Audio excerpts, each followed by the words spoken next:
आज हम महान व्यक्तित्व के अंतर्गत भरत के जीवन चरित्र के विषय में जानेंगे। तो चलिए शुरू करते हैं। यह तो हम सभी जानते हैं कि राम, लक्ष्मण, भरत, शत्रुघ्न ये चारों महाराज दशरथ के पुत्र थे।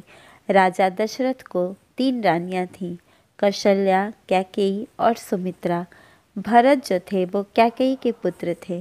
कैकेयी के कहने पर श्री रामचंद्र वन को गए थे। रामचंद्र के वन जाने के पश्चात राजा दशरथ की मृत्यु हो गई। उसी समय भरत को बुलाया गया, क्योंकि भरत उस समय अपने ननिहाल में थे।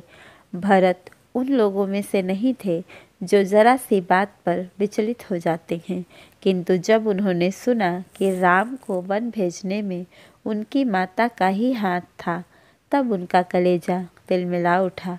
उन्होंने यह सोचा कि लोग सोचेंगे कि सिंहासन के लालच में भरत भी इनमें मिले रहे होंगे, लेकिन उनकी यह शंका निर्मूल थी। दशरथ के अंतिम संस्कार से संबंधित सारे कार्य हो जाने के बाद लोगों ने उनसे अनुरोध किया कि राजा दशरथ की प्राण त्यागते समय यही इच्छा थी कि आप अयोध्या के राजा बने।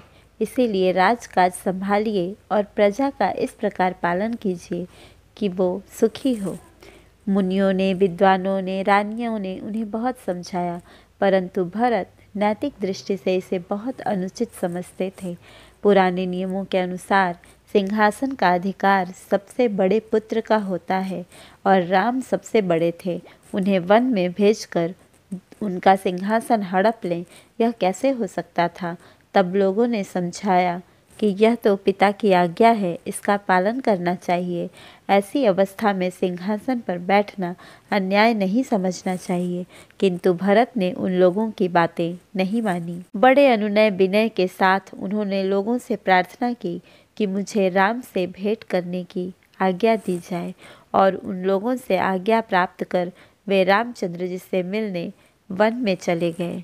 अनेक वनों में घूमते, लोगों से पूछते, नदियों को पार करते वे उस पहाड़ पर पहुँचे जहाँ श्री रामचंद्र जी निवास कर रहे थे। राम को जब यह समाचार मिला, तब सब कुछ छोड़कर वे उनके सामने पहुँचे। भरत उनके चरणों में गिर गए। भरत के साथ और सब लोग भी थे, उनकी माताएं भी थीं। भरत ने जिस जिस प्रकार राम से विनती की, सारा दोष अपने सिर पर मढ़कर जिस ढंग से क्षमा याचना की, वह ऐसा उदाहरण है कि जिसकी तुलना का दूसरा उदाहरण इस संसार में नहीं मिलता। राम ने कहा कि पिताजी की आज्ञा से तुम राज्य पर शासन करो। भरत ने राज्य को स्वीकार नहीं किया और कहा कि यह राज्य आपका है, नियम से, विधान से आपको ही मिलना चाहिए, मेरा इस पर कोई अधिकार नहीं। तुलसीदास ने अपने रामचरितमानस में इसका बहुत ही मार्मिक वर्णन किया है। भरत की अनुनय विनय के साथ लोगों ने भी रामचंद्र को बहुत समझाया, किंतु वे विचलित नहीं हुए। उन्होंने कहा कि मुझे तो जितने वर्षों के लिए आज्ञा मिली है, उतने वर्ष मुझे वन में ही रहना है, उसमें किसी प्रकार की कमी नहीं हो सकती। अंत में जब राम किसी प्रकार नहीं माने, तब भरत ने यह आज्ञा मांगी कि आपके नाम पर मैं राज्य करूँगा, लेकिन आपकी खड़ाऊ आपके सिंहासन पर विराजमान रहेगी। राज्य आपका ही रहेगा, मैं आपका प्रतिनिधि बन के रहूँगा। भरत इसी रूप में अयोध्या लौट आए। वहाँ उन्होंने सिंहासन पर राम की खड़ाऊ रखी और अपना रहन सहन तपस्वी के समान रखकर 14 वर्षों तक राजकाज संभाला। इतने दिनों तक उन्होंने बड़े विवेक से, न्याय से और धर्म से राज्य किया।